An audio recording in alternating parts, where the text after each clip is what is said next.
Hey, hey, hey, hey, hey, hey. Coming at you live all the way from the lower bottoms of West Oakland. This is Revolution live stream. And today I have some very special guests. And apparently people couldn't hear the clip. We had some audio issues with the clip. That sucks. I got to fix that. I'm going to fix that right now because that clip is kind of sort of what this show is all about, and that is Boyz N Tha Hood and the 1994 crime bill. Because I did a show recently with Toure, and we got on a little bit of a tangent about these movies in this time frame. And after that show, I went back and I watched Boyz N Tha Hood. Serendipity struck, and it was on my Netflix. It said Boyz N Tha Hood in that strong black lead category, right? Because that's where I watch my movies in the wee hours of the morning. And I rewatched Boyz N Tha Hood, and I was like, man, I knew this movie had some problems, but it slaps you in the face in the first scene with the black on black crime narrative. Like that's the opening scene. 1 in 23 black men are killed, and it's killed in the hands of another black man, and therefore there's no way out other than football. There's a couple things that kind of got to me, and Pascal, I don't know if you feel the same way. First of all, why is Trey super hard as a young kid and he grows up to be oh so soft? That's a really good question. I never thought about that, but it's really true. And he changes his personality and complexion with everything.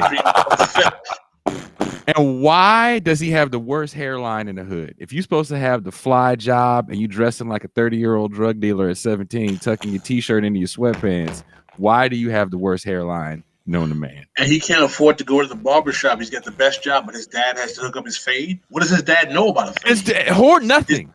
His dad was wearing, when his dad was his age, he was wearing an afro. His dad had white people clippers trying to give him a fade in the kitchen. Exactly. Dad was his age. He was in Vietnam. Toure, you just sound like Darth Vader possessed your audio. I thought we fixed it. I thought we fixed that.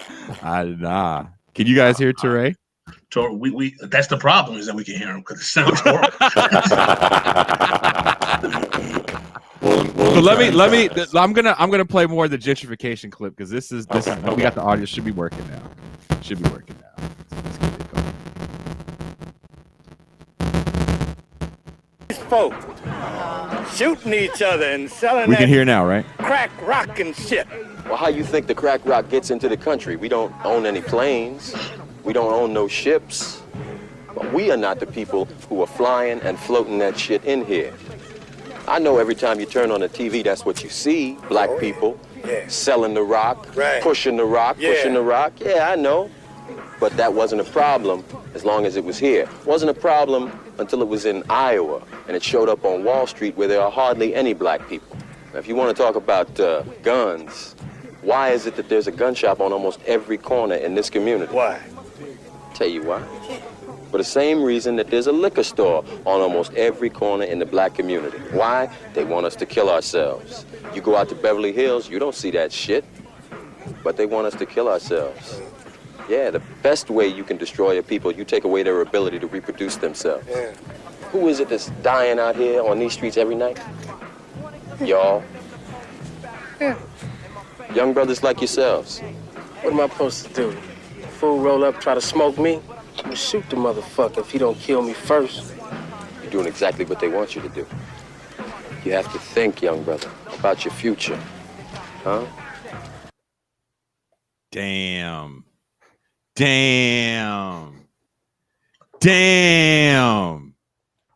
like Malcolm Farrakhan, man. I watched that scene. I went to the movies to see Boyz N Tha Hood, so I watched that scene as a very, very young man. I was probably 14 years old when I saw that, And I felt like, and this is a big reason why I wanted to do this show. I felt like that was the discourse for the 90s. And last night, Toure and I believe it was last night, we're talking also about like Sister Souljah. And if I know a lot of people don't remember, I actually have that clip. We're going to play that a little later. Sister Souljah was on Phil Donahue, to date myself. I remember that episode. That was like all of the talk, because this is also during the Bill Clinton election, the 92 election. And there's an interesting exchange between Sister Souljah and Cornel West. I thought it was interesting because Sister Souljah is talking about like these evil white people. Right. And Cornel West goes, all of them? And she's like, yes, all of them. He's like, none of them? None of your teachers?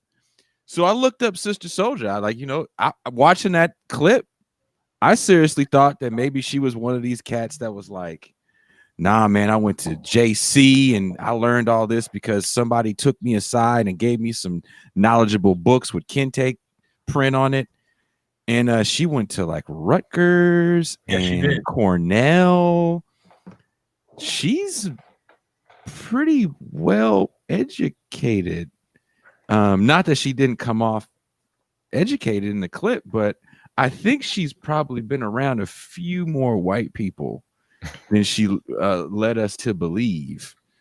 And in searching, so Toure also told me that he goes somewhere along there. He's like, Stanley Crouch had said something to her, and I'm over here looking for these Stanley Crouch clips. I can't find it, but again, going deeper down the rabbit hole of 90s political discourse of black shit, I'm reading 1992 LA Times pieces that people are writing about these older dudes that don't like hip hop.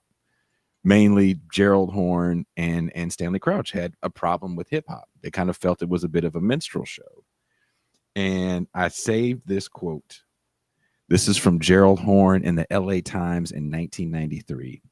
When Dr. Dre of NWA lives in Calabasas and Ice-T lives in the Hollywood Hills, it's pretty hard to see them as the militant voices of a fighting generation, says Gerald Horne, chairman of the Black Studies Department at the time at UC Santa Barbara. When Sister Souljah has a press conference complaining about the interest rates on her certificates of deposit, it's pretty hard to relate to her as a Harriet Tubman. Shots fired.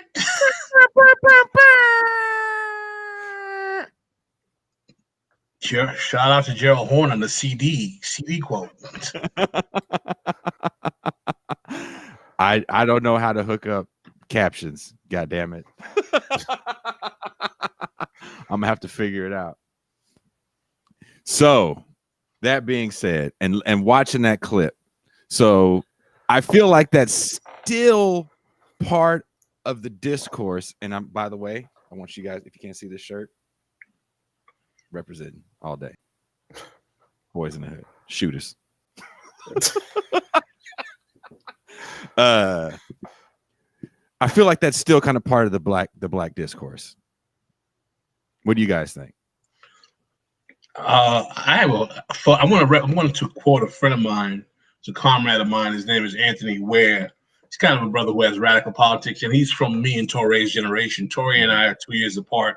We're a few years older than you are. I was actually towards my end of my college years when Boyz N Tha Hood and Menace came out, and I'm old enough to have been a contemporary of the original hip hop generation. I had older cousins who were DJs in New York. I'm originally from New York City. In the late 70s, my younger brother was a DJ. My older cousin was a DJ. So, the music and its cultural manifestation are things that I saw come alive in my adolescence to teenage years in New York City. But to quote my friend Anthony Ware, when he talks about the consistent themes of the politics and worldview of this music and these films, is his saying is that this art form demonstrates that Black power succeeded culturally where it failed politically, in that the discourse and the rhetoric about notions of quote unquote racial politics and racial empowerment that became, resplendent during the Black Power era, that one of the ways in that it kind of reifies itself and it maintains its continuum is through hip hop music.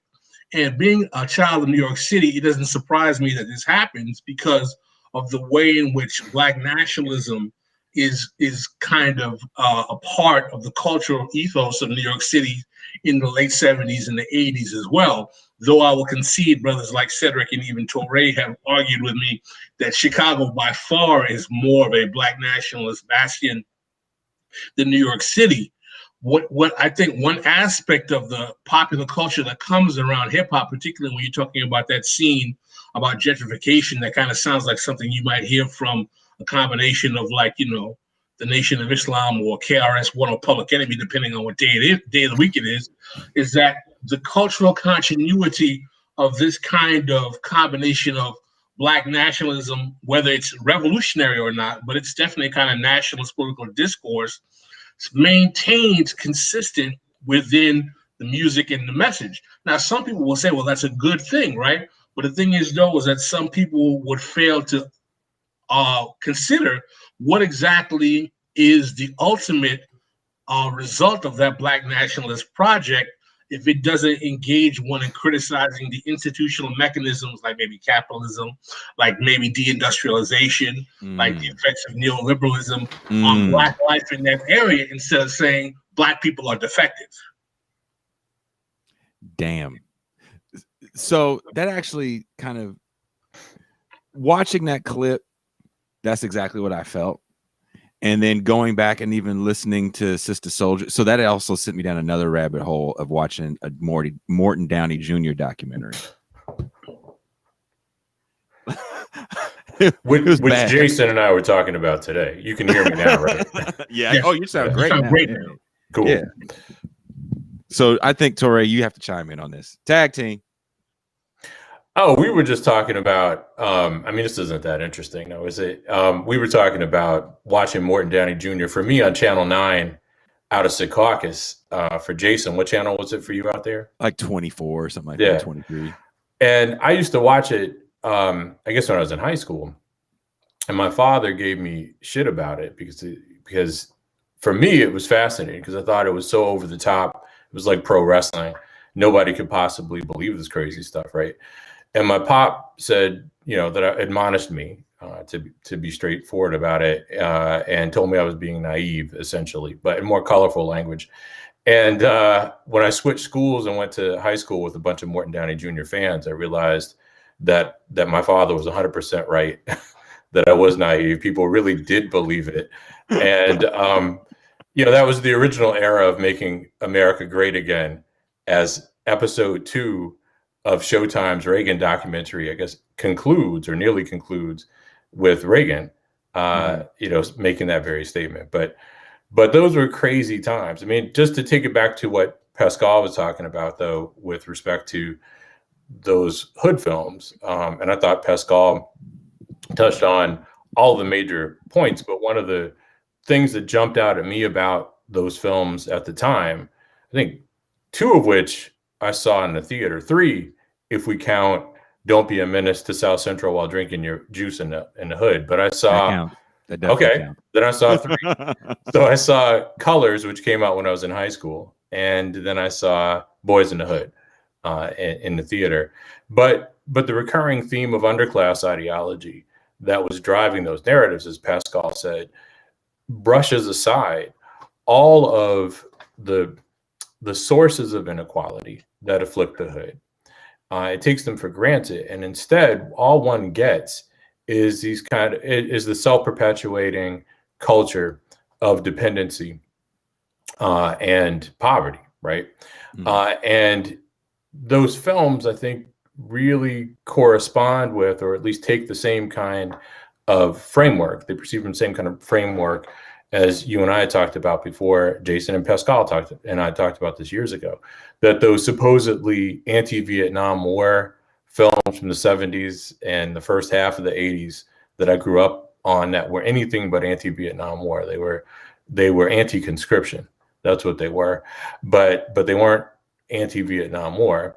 And they couldn't be, because those films those Vietnam War films like The Deer Hunter, Apocalypse Now, Hamburger Hill, etc., they had a squad's eye view of the war. And the only anti-war theme that pervaded them really was sort of teenage alienation, and people in DC not really understanding what's going on, what the real war was about, right, in the jungle.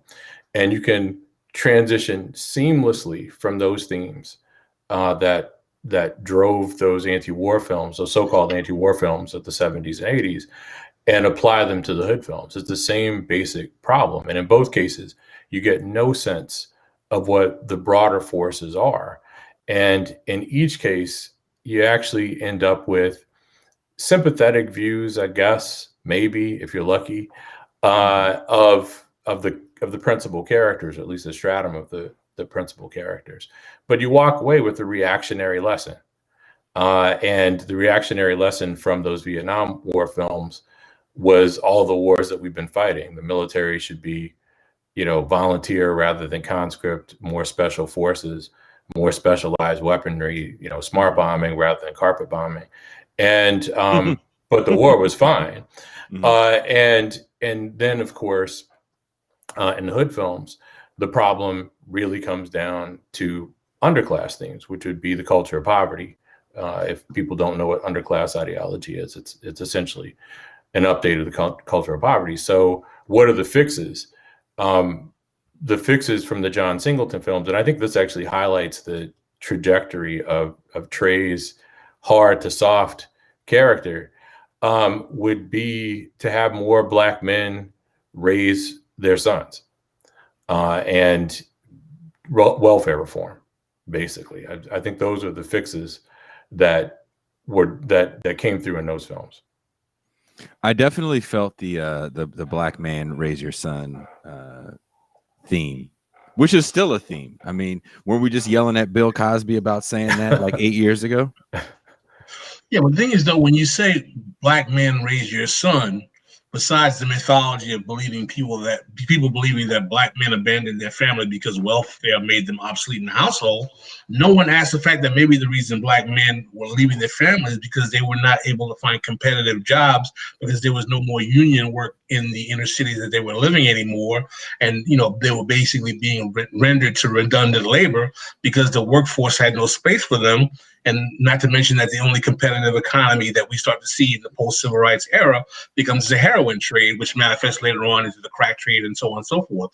So we always try to find these kind of short-term solutions for what exactly is causing the lack of presence of Black men in the family, but it's never tied to political economy. Instead, we have these reactionary responses where it's like, oh, it was the welfare that took the Black men out of the family. And the question then becomes, and then why is it that we're seeing these precipitously increasing rates of single parenthood amongst white folk who are on welfare as well? So the problem then becomes that this is not simply a Black pathology. This is tied to the political economy in which African Americans are entering American capitalism in the post-civil rights era, where there's no functional mechanism like, the National Labor Relations Board, or the expansion of union jobs, or the expansion of industrial labor, or the expansion of the Work Projects Administration to give them the kind of quality, middle-class lifestyle that was able to, propel large numbers of urban white ethnics into the middle class in disproportionate numbers. And as a result, we start to see the social dislocation that affects Black families to a large degree. But again, one of the consequences of these kind of reductionist, kind of black nationalist, kind of Black power explanations is that this is something that the man did to us without indicting the way in which capitalism displaced the function of Black labor in American society. Well, let me just add something to what Pascal said, or amplify it. Pascal's last point, I think, was the characterization or the insistence that this is what the man did to us. And as he said in his nicely articulated historical sweep, that what comes through in the film is welfare dependency, right? And that becomes evidence again of the excesses of liberalism, which actually complement the Reagan administration and other conservatives take on critique of the welfare state and the Johnson administration's war on poverty more directly. But of course, from the nationalist perspective, which is what's fueling these films, the racial nationalist perspective, it's not before there was welfare, there was slavery. And oftentimes when Americans think of, and I should say Black Americans, sadly, think of Black American history, it basically comes down to slavery.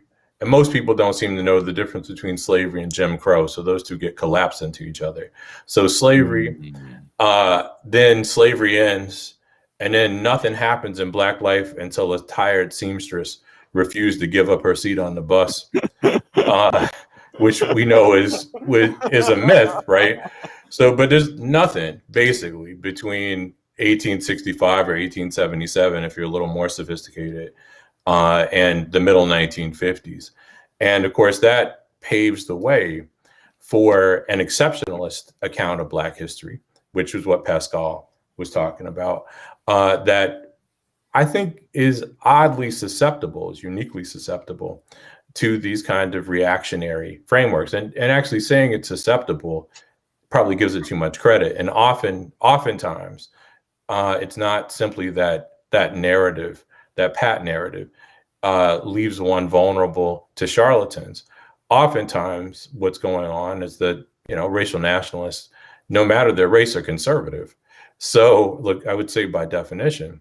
So what you get is baked in to these narratives, a disposition to treat societal problems as individual problems, which is the second point that I wanted to amplify that Pascal said. So Pascal had mentioned the kind of short-term solutions that you get here, and I would tease that out just a little bit.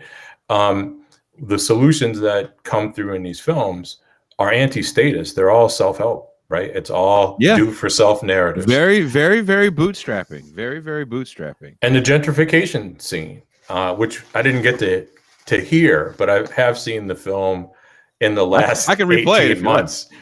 I could probably live the rest of my life being happy not hearing it again. But I possibly, I actually do have to watch it again though, but for personal reasons. But the gentrification scene is, lays it out pretty nicely, or Fishburne's line in that. Interestingly enough, John Singleton had an attachment to Larry Fishburne as the didactic voice of reason, because I know higher learning doesn't fit in this, but Larry Fishburne plays a West Indian professor in higher learning, very conservative West Indian. Absolutely. What is higher? Which is with the voice of reason, right? Too, right? He's very conservative. He's the voice of reason, and he did some shit I would never do as a professor, right? If I recall correctly, he called out students who had failed to make their first tuition payment or something, right? And a kind of like in front of everybody, right? And we don't get that kind of information. I mean, I never got that kind of information. And B, if I did, I wouldn't share it like that, right? But anyway, you colored people not paying your tuition. Booyaka. I went to the movie theater to see Higher Learning, and I remember even as a kid, like we were all fired up, and anyone that's watching this that remembers going to the theater, there was like different theaters you had to go to. Where I'm from, and I don't know if you guys are from the same places, like there's the white theater where you're going to be okay.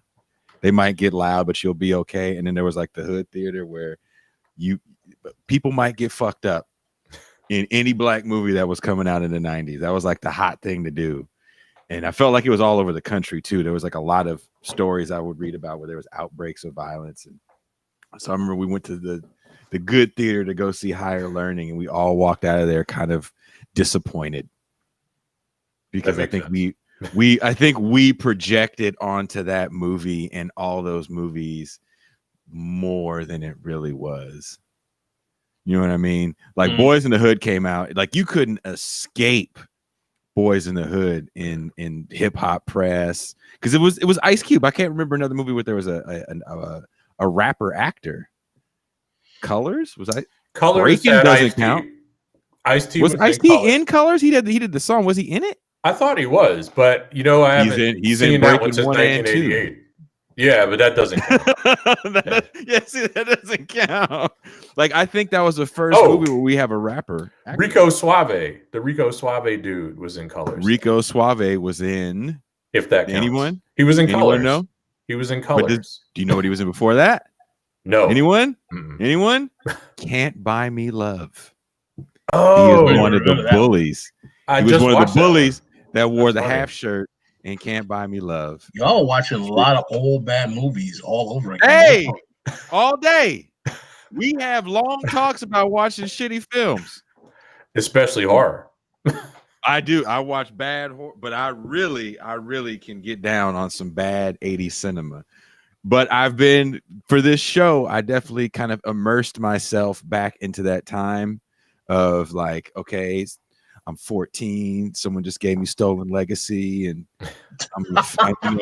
see, look, I was fucked up. Oh man, right? But I mean, hey, that's that time. And then this young lady started to speak, and she just took up a lot of oxygen for like 2 months.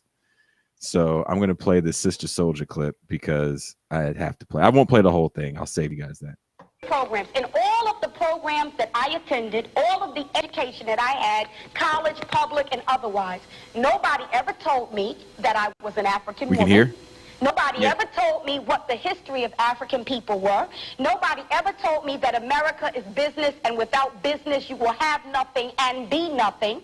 And nobody ever told me how to organize business so that I would be able to develop institutions in my own community. So now the sincerity of all of the programs and all of the education has to be questioned, indicted, and convicted, because the bottom line is that America is not and has never tried to produce African adults who are functional, self-sufficient, who understand their politics, their economics, and their relationship to the world politics and the world economics. America is satisfied with the NAACP, the Urban League, and the traditional we shall overcome civil rights leaders of the 50s and 60s that have been all but abandoned and ignored by younger people, Sister Souljah included. I think that the dice are loaded, and that's what's left out of Mr. Brown's piece. See, there was a period of time in this country after Reconstruction where African people owned a lot of land, owned a lot of businesses, and did a lot of things. But what happened was the American government, the Ku Klux Klan, and other organizations organized in smashing that effort. So it's not that we haven't tried to own lands and have not organized businesses. It's that if you are African in America, or in Latin America, or in the Caribbean, or in the continent, you will be hunted no matter what you do, because they do not want us to survive and become self-sufficient. And you can say no, but you haven't lived this life. You haven't lived this life. And to be happy. I'm talking about that. All right. Now, to paraphrase Senator Bradley of New Jersey, the state from which your piece was. Senator Bradley gets much right when he talks. He does, and he, among other things, and he's not claiming to be particularly original with the observation, we can't get there unless we go together. I have a terrible feeling that behind me are some people who do not agree. Senator Bradley of the all-white United States Senate said we can't get there unless we all go there together. Sorry, none of us are where he is. That's number one.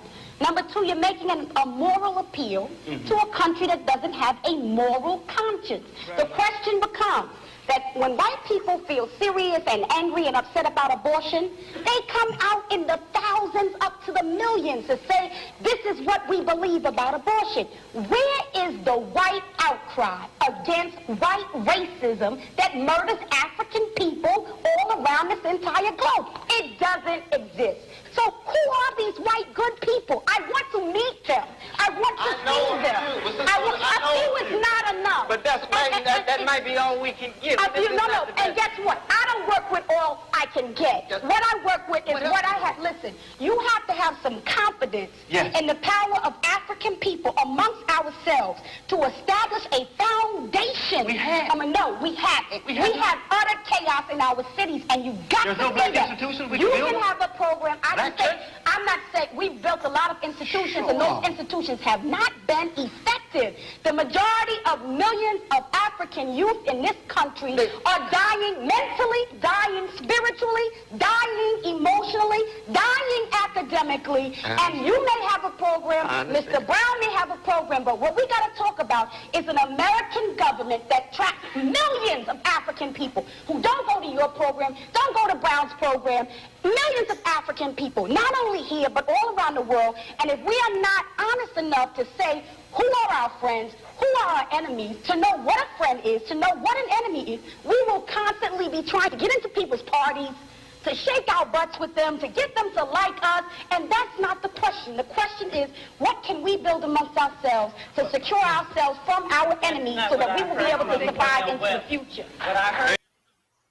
So that's all I'm gonna play from that because she's just too hyphy. Well, I mean, I really want to address this for a lot of reasons. Number one, I really do, because what's fascinating about what Sister Souljah is saying, right, is that it neglects a very important aspect of Black political history, and that is what exactly happened when we tried to do this same thing in 1972. And this is a theme that I text back and forth with Toy all the time, is that I love in 2020 watching Black people talk about Black politics like it's 1972. And when I say 1972, the Gary Convention, the Black agenda, we need a Black agenda, so and so. What happens when we have those politics is that we actually do get self-determination. Why is the Black political class a different part of Black people? So when I hear people say we need self-determination, we need to control our own politics, we need to control our institutions. So the over 10,000 Black members of the Black political class who have basically been siphoning off Black political energy into the neoliberal agenda for over 45 years, they're not determining are they part of the self or not part of the self? So what is fascinating about this kind of discourse is that all the white people are bad and all the Black people are good, except for the 45 years of having Black political officials help facilitate things like mass incarceration, gentrification, and every other ailment that has affected Black people. And it reduces Black politics into this kind of Manichaean, it's us against the white man, which is just like Black politics in 1972. And what the Black politics of 1972 got us was the advent of the Black political class. And what this type of, race reductionist, as Toure would call it, politics will get us, is what it always gets us. It gets a political agenda that becomes a wealth transfer to the Black political class and the Black middle class, while the Black poor working class gets ground to powder. As I like to pejoratively call it, it's fatback and biscuits for the Black elite, while the Black masses get ground to dust. Damn. Should have called the show Fatback and Biscuits. I wish we would have had this conversation. That's like perfect.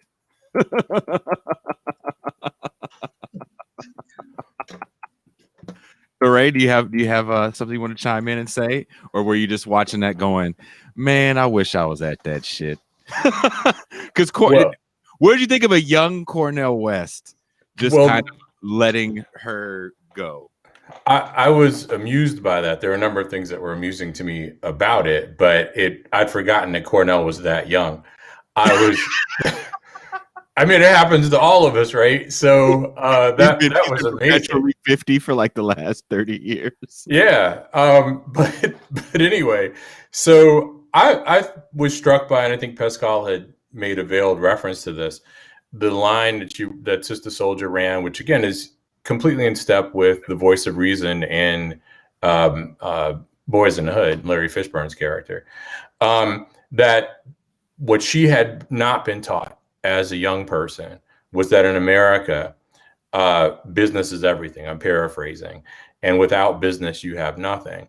And what's interesting about that, in keeping again with what's his face from Boyz N Tha Hood, Larry Fishburne's character in Boyz N Tha Hood, but Pascal's point, as well about Black self-determination, is that on some level, what Sister Souljah was advocating was Bookerism.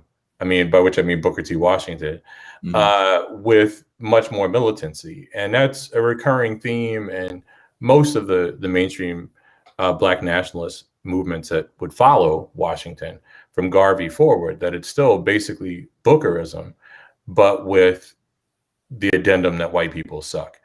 And that addendum that white people suck matters because it certainly obscures the fundamental conservatism of the Bookerite project, which is obviously, as Sister Souljah says, racial self-determination.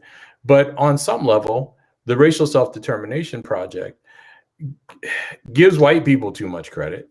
I mean, because it presumes that white people band together in common cause over issues and aren't divided, of course, by political differences and the like, right? I mean, she makes the abortion analogy that white people get together, millions, thousands, whatever, of white people get together in support of abortion rights. But she says, where are these well-meaning white people coming together? Why don't they come together in the thousands in defense of Black lives? And of course, what happened fast forward to the summer of 2020?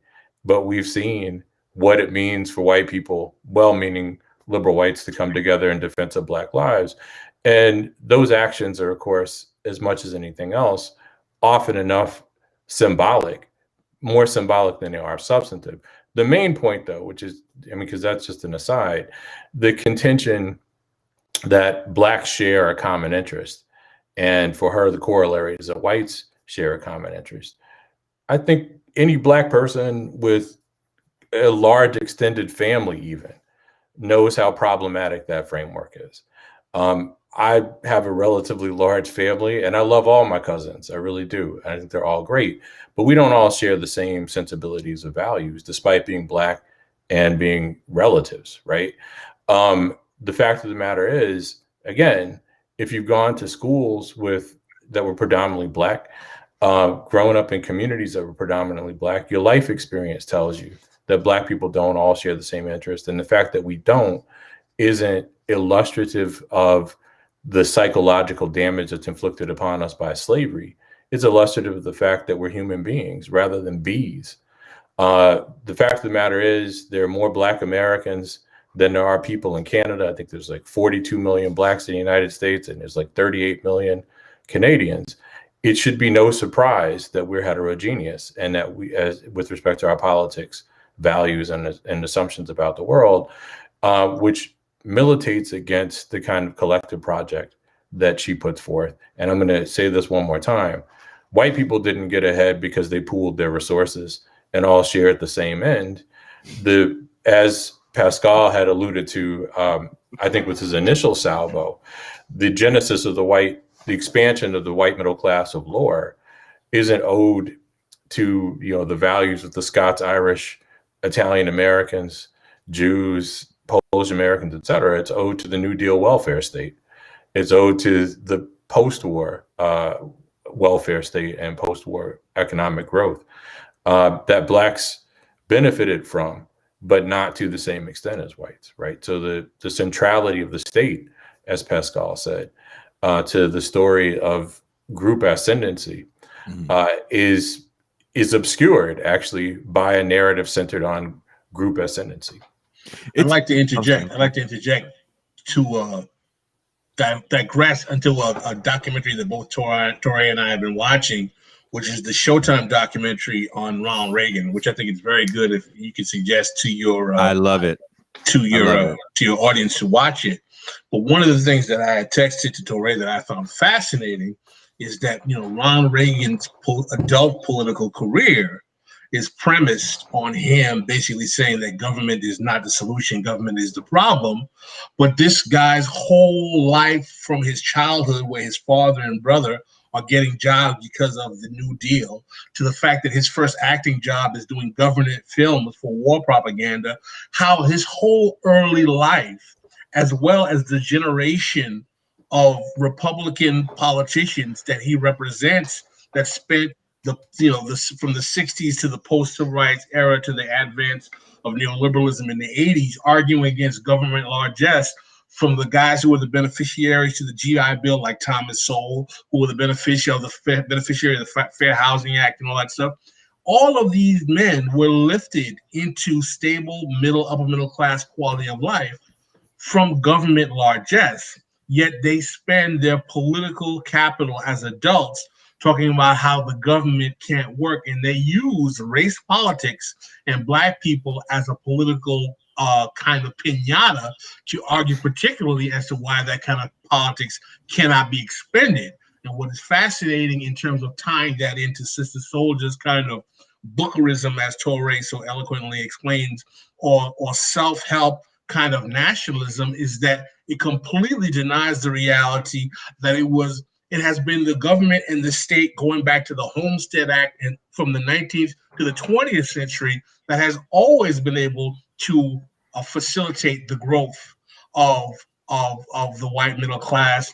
Yet for some reason, many of our brothers and sisters who are nationalists or who fetishize Black power believe that Black folks should go it alone and do it on their own, on themselves, because if we don't, we're defective and we're lazy. And that's something that very few people are challenging.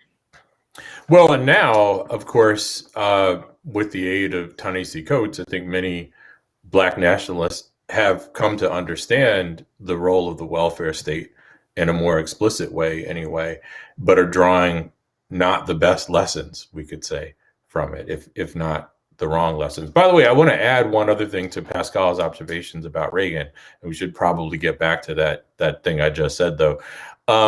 After Reagan, as a young man, as Pascal said, Reagan was a beneficiary of federal largesse by way of the New Deal and, of course, his wartime propaganda efforts. But what's also no less interesting is that, by the way, comment to the reference, Pascal, your biscuits thing was a hit. Anyway, I just saw that, it made me laugh. Anyway, after that, he was on the dime of rich benefactors too, right after his acting career starts to tank or at least decline a bit. He was the 100% full on. He was like the Max Headroom back before there was a Max Headroom of GE. He was the permanent live-in. He had the GE house. He had right. I mean, that's crazy. State-of-the-art GE house. Yeah. And he goes from that to, being the guy who is made by the kingmakers, but he's on the kingmakers dime. Right. So when he wasn't on the state's dime, he certainly had an acting career that was independent of propaganda. But then he transitions from that to being on the dime of corporate interests and ultimately makes his wealth as their pitchman. And then, of course, that becomes the basis for his political career. It's really quite fascinating and disturbing. If you put all that together. There's kind of been like a little theme for a lot of these things I've been watching, because I watched Toure actually had mentioned the Reagan thing to me the other day too, Pascal. And then I watched the Reagan thing. I was up late as fuck, real talk. I watched the Reagan thing. I watched the Morton Downey thing. And I'm like, these guys both start out as Democrats, right? Morton Downey Jr. grew up next to the Kennedys. His dad is known as the first recording artist. And for those that don't know who Morton Downey Jr. is, I'm sure there's young people that weren't around when he was only on for like a year. Predator 2. Don't forget Predator 2. Was he in Predator 2? He was in Tales from the Crypt. That's the only thing I remember him being in. That and Predator 2. He was in Predator 2? He was. He was like a cheesy Maury Povich before Maury came around. He was like a talk show host. He was like worse than that. Yeah, he was worse than but more. Yeah, that's a good. He was the guy that started the fighting on stage. Yeah, and go find maybe I'll cue the clip of Al Sharpton getting Al Sharpton and Roy Ennis. Roy Ennis, sorry, yeah, Roy Ennis fighting the Tawana Barley. Yeah, we don't want to go down that hole, but watching these guys kind of play a role. Ultimately, and that's how they made their fame. They pretended to be reactionary Republicans to a very disenfranchised populace. And no, I don't think they pretended. They were reactionary because they didn't want. They believed wholeheartedly that the largesse that they were the beneficiary of should not go, unfortunately, to Black people. A lot of them believed that, or they believed that they didn't want to pay for it if it was going to benefit Black people. Right? In other words, they didn't want to be taxed. Yeah, I agree with that. And Morton Downey really doubled down on that rhetoric. Like, he was watching that documentary, I was like, dude, he was to the right of Ron Paul. Like, he was so far right, but had such a young audience too. It was really interesting to see. And this is all going on in Reagan's America, or I guess it's towards the end of his last term, but it's still Reagan's America where this is happening. So watching the Reagan documentary, watching all these fucking hood movies, and I feel like they all just, none of it has any sort of talk at all about anything you guys said, especially when it comes to deindustrialization. And I'm sorry, go ahead. There's something I wanted to talk about that I really want us to spend some time on if we can, right? Yeah. Is that in the wake of kind of like Sister Souljah's kind of like, racial mau-mauing of the system in that video, talking about, I never got this, I never got anyone to teach me a business, but yet no one talks about the fact that she is a beneficiary of the hyper-capitalization of Black popular culture that starts in the 80s that allows her to tour with what would become a multi-million-dollar rap group called Public Enemy. And no one interrogates, well, how much money was she able to facilitate in the utility of capitalism that, existed at that time, being that she didn't seem to have all this tutelage and benefit from this hyper-capitalization of Black popular culture. And there seems to be very little interrogation of what was the consequence, right? Politically, socially, and culturally, and the legacy of the hyper capitalization of Black popular culture that starts in the 80s, not only in terms of music and art, but in sports. The rise of the $1 million sports figure, Michael Jordan, the rise, Magic Johnson. There's a certain phenomenon that happens with Black popular cultural production in the 80s, which is a period of massive political retrenchment away from policy that's public goods oriented, and greater emphasis on privatization of resources. But yet at the same time, right, Black popular culture is capitalized in a way that you never saw before. Spike Lee was getting budgets for his movies in the 80s that Black exploitation movies were not getting in the 70s. And what exactly, and what I see particularly with the politics that we've evolved in today, with the rise of kind of like, rappers talking about the Black agenda, and Ice Cube, how he's morphed from Doughboy to now being the new Black leader of the day, is that I'm seeing the consequence of that hyper-capitalization that started in my teens and early 20s, and how it continues through the 90s to the aughts to today. And there's no interrogation in terms of not only how that affects Black political thought, but a complete social interrogation in terms of how that affects the way Black people view themselves relative to the rest of society and overall. Well, you can add that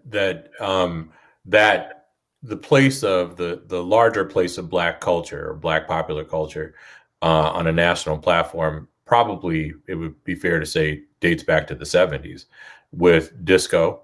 Right. And there's an explosion of sitcoms, some of which my parents wouldn't let me watch. Like Baby I'm Back, I couldn't watch, I believe. Right. But a host of others, Sanford and Son, which is great. Watch that one all the time.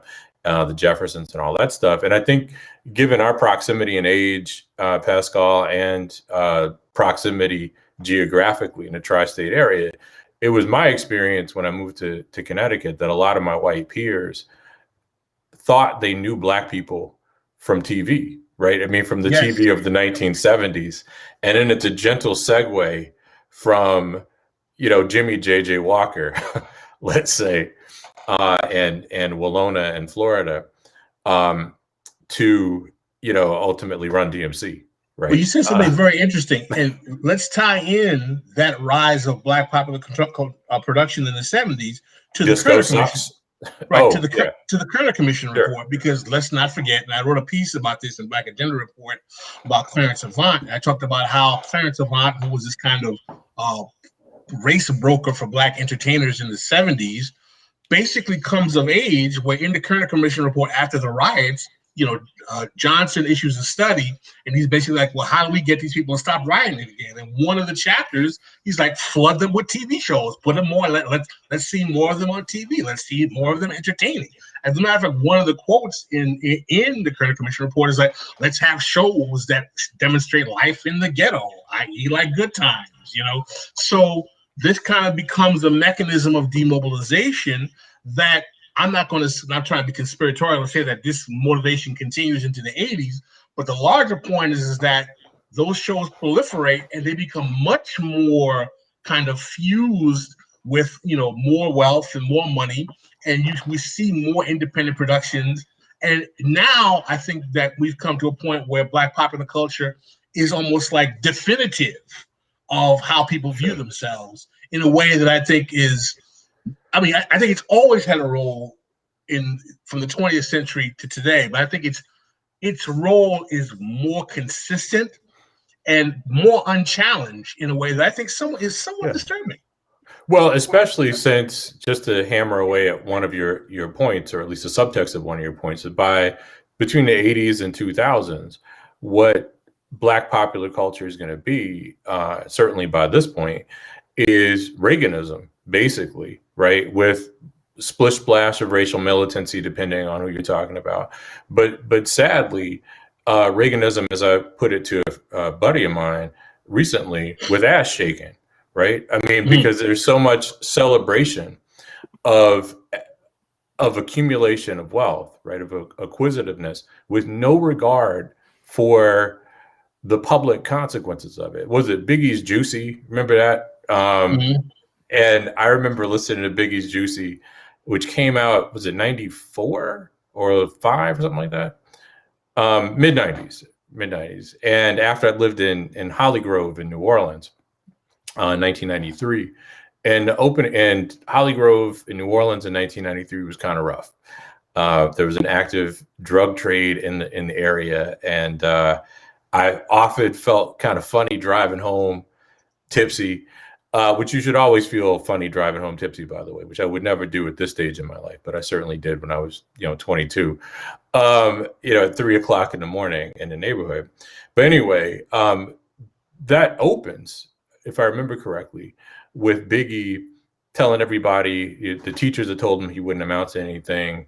And of course, the people in the neighborhood who called the cops on him when he was slinging just to take care of his family. It opens with that line. I remember thinking when I heard that line, well, I get the fact that you are slinging to take care of your family, but these people are trying to take care of their family too. And if you lived in a community with an active drug trade in that era or this era, there were these drive-bys and the like, where innocent people who weren't in the game were killed, and they had reasonable concerns about their safety. But anyway, the point that I'm making, that is fundamentally that the genre basically sells, much like these Hood films, Reaganism to Black people. The Hood films sell underclass ideology to Black people. They encourage Black people to see themselves as the problem rather than these issues that Pascal pointed to related to American political economy, like the deindustrialization, the decline of the union movement, public sector retrenchment. And of course, the rap game at a certain point, by the 1990s at the latest, begins to sell Reaganism in the form of entrepreneurialism, right? Because that's what drug dealers are. They're entrepreneurs who operate ideally in a deregulated society where they get to do whatever they want to make that money with no regard for the broader consequences. So you're saying drug dealers are like the fossil fuel industry? Is that what we're getting at here? Well, but I mean, you have a better time probably after you buy some drugs and some gas, unless you're buying gas to fill your car up to go to the drug dealer. With drugs. There. The thing is, though, right? I think, for Toure and I, who are clearly like Generation X black men, right, who were would be considered the old beards of the black community, which is probably horrifying to both of us for a variety of reasons, right? It's like, you know, we don't want to turn into that guy. In other words, we don't want to be the cartoonist Stanley Crouch. See, it's that hip hop, damn it, that destroyed a whole generation of black kids that did. That's a pretty good impersonation because I had to watch a bunch of his video. Because it's only the bad hip hop, though. It's only but the thing is, though, like what the consequence of not interrogating how pop culture works in a system to validate a policy and a political economy that is worked on not only disadvantaging all people, but particularly black people, because we have such a larger percentage of black people who are in a stage of precarity, allows us to come to a point where we can't have critical conversations without being deemed either reactionary or sellout. And I could say, listen, my credentials in terms of the origins of hip hop growing up in Jamaican Queens are not going to be questioned by anyone in terms of understanding, liking the best of the music, and understanding what the music is about. But the larger point is that, you know, at a certain point, can we have an intellectual conversation about what exactly this project produces in terms of political and social and economic consequence for the communities that consume this product, or the community, or the people who consume it and make judgments about the communities that appear in this product. Well, and that's the last point you made is key, though, right? That the genre has not been a black art form, I would say, since the genesis of Yo MTV Raps, but which I think was like 87 or 88 or something. 88. Like that. I mean, so it crossed over when gangster rap was all the rage in the early 1990s. One of the things that disturbed me about the genre is that more than 50% of the consumers of the genre were white kids. Mm-hmm. And by this point, I'm in college, surrounded by affluent white kids, many of them, you know, hippies or the precursor to hipsters. And watching them, much like my high school acquaintances, consume that genre with an eye toward getting a window onto the true black experience, right? Because that's what happened, was sobering for me, because for them, on some level, rap was the minstrel show, or at least I won't say the entirety of the genre, right? The native tongue posse was great, of course, and was popular, it seemed, among a stratum of college kids across racial lines.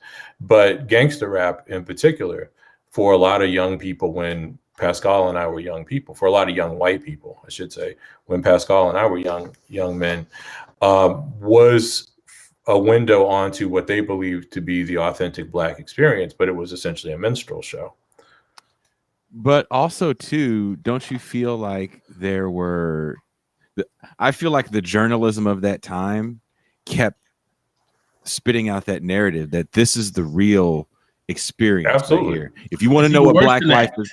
And I think it's worse now. Like, I know we don't really know each other, Pascal, but I work I did work in music festivals. Mm-hmm. And I'm a little younger than y'all, but I'm like an old fuddy-duddy, and there's a lot of shit I hate. And usually when I work these music festivals, I'm like yelling at people, put the clothes on and turn the shit down. Like, I am that guy. I'm John Witherspoon and House Party at Coachella. But I worked these hip hop ones too, and I worked one called Rolling Loud, and it was a hip hop festival, and it was very, very, what they call them, the mumble rappers. And if you want to talk about a minstrel show, like, they weren't hiding it, but if you read the reviews in like Complex magazine. And I've hung out with writers of Complex magazine. They don't look like us. Well, was it Vibe or The Source that was? I think it was Vibe that was founded by two Harvard white, two white Harvard. Was it The Source? It was The Source. It's not Benzino. I thought Benzino founded The Source. No, but I think it's one. But the thing is, though, I want to interject something important, right? Back to I that. Hope it's important. You're interjecting. I'm sorry. Continue. How about the generation of journalists who are saying that hip hop is a contribution to the Black liberation struggle, trademark Incorporated LLC, if you will. It's really interesting to be in that world, right? Like in it. I'm in it, backstage, side stage, in it. And you're just like, I can't take any of y'all seriously. I want to hear Toure speak because I cut him off and I feel bad. He's going to accuse me. Don't feel bad. Don't feel bad. I was not speaking. Don't feel bad at all. I was afraid it was going to be Toure and Cedric. Now it's going to be too many light-skinned people on the internet. I was like, I gotta have a limit of light-skinned people. And when Tore's like, I got a homie, I was like, is he light? I got a paper bag test the people before they get on. That's bad, bro. But go ahead and finish, Toure. I was good. I wasn't even saying anything. It was all Pascal. No, but I really, I'm glad that we can commiserate about our, positions on hip hop. I mean, I'm just, it's very easy to become dismissed by, the people who are the romanticizers of the genre, who will be like, oh, y'all just don't understand the music. I was like, nah, bro, no, you ain't gonna rock that. I don't understand the music with me. I was banging this stuff before most of these kids even knew what it was. And, or it's like, oh, you're just old or this and that. And I'm not saying, listen, there's lots of hip hop that I like that is very good. It is a legitimate art form. There's no question about it. But I think that shit, amongst many people, there we go. With the Black Power movement in the 60s and whatnot, who wanted to feel that sense of participation, who really believe, listen, there's scholarship. You can go in JSTOR. There are articles about this, about the revolutionary nature. I mean, Toure is being coy, but he knows that there is a cottage industry of academics who have been pushing this narrative about hip hop being the revolution for 30 years.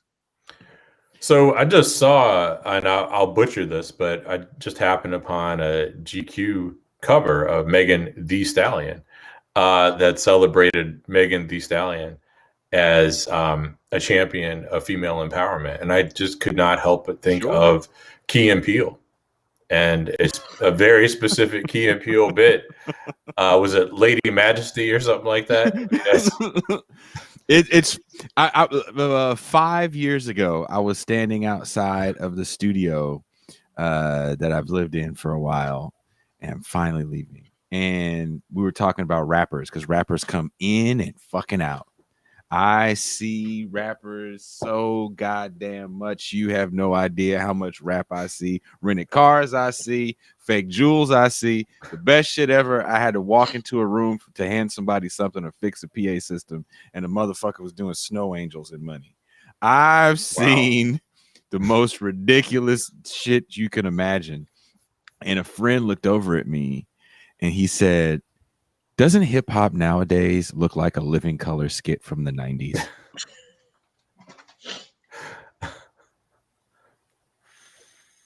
Hurt my soul to laugh, but it does. And what are you going to tell these kids? But you could see it coming. I mean, I stopped. One of the reasons that I don't feel like an old fuddy-duddy is because I felt like that guy when I was 23 or 24. I mean, I basically stopped listening to lyrics in 1994 and 95, right? I was pretty much done, and enjoyed it most maybe at the club with a shot of tequila and a couple of Heinekens in that era, which I don't drink now.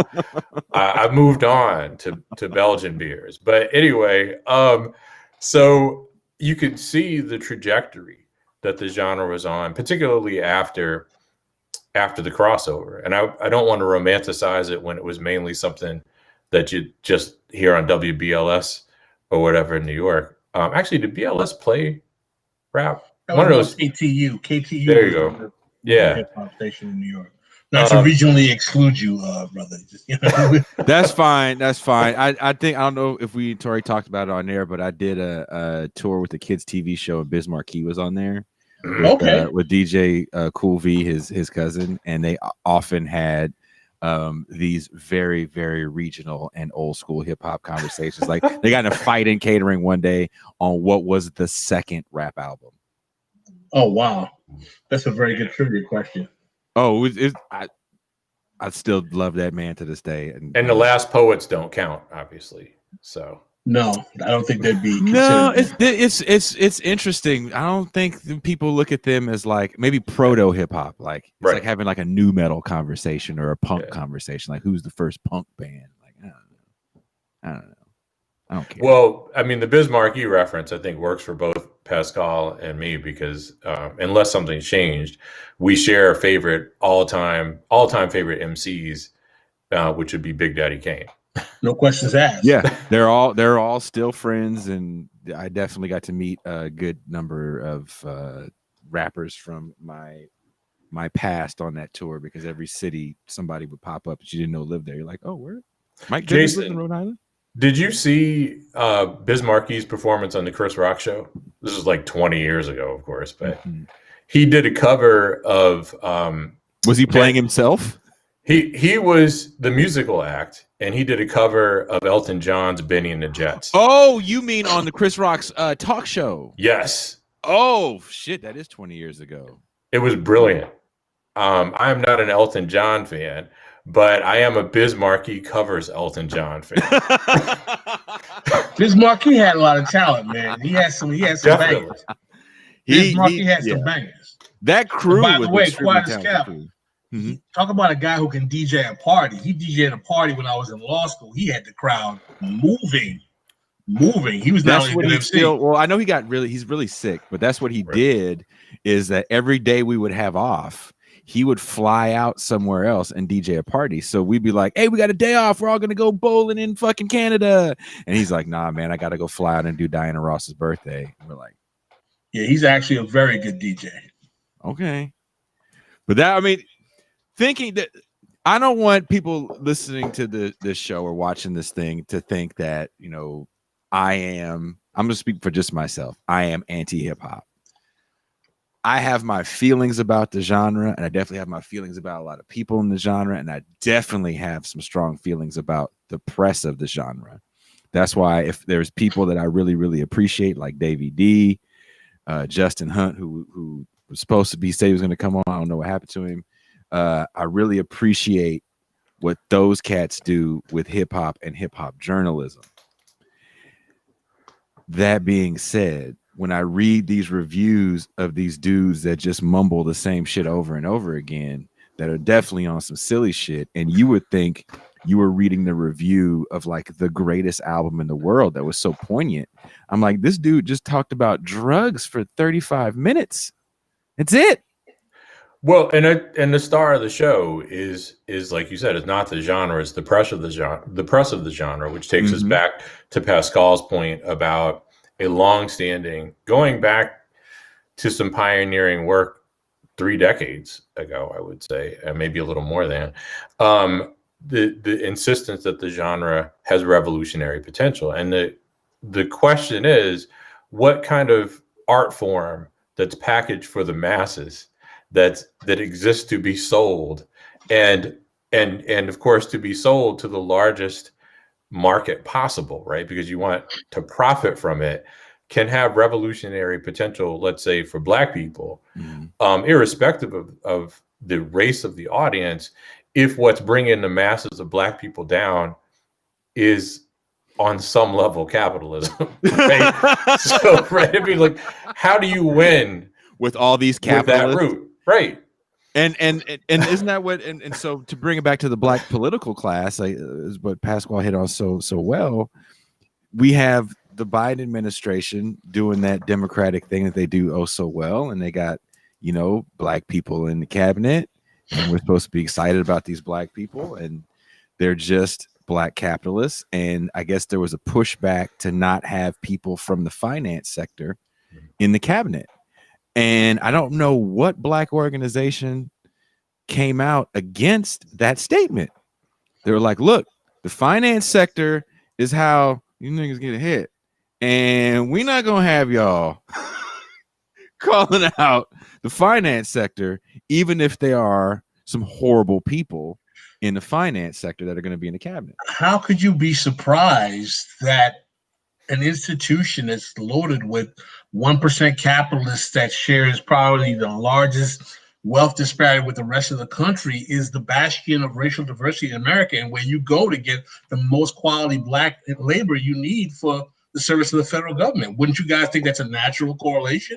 That the people, of course, it's ridiculous. I mean, what you're finding, right, is that the notion of diversity is being used as a bludgeon against progressives who realize that lobbyists, when they are interfaced with government, work to serve the interests of corporate powers that are not really caring about working people, that are disproportionately black, that because we have an elite tier of black who are working as compradors in these corporate spaces, who are acting as benefactors of those corporate forces and not of black people, that somehow it's racist. And I've heard this statement, it's racist for people who call themselves progressive to fight against having black lobbyists for telecom corporations working in the Biden administration.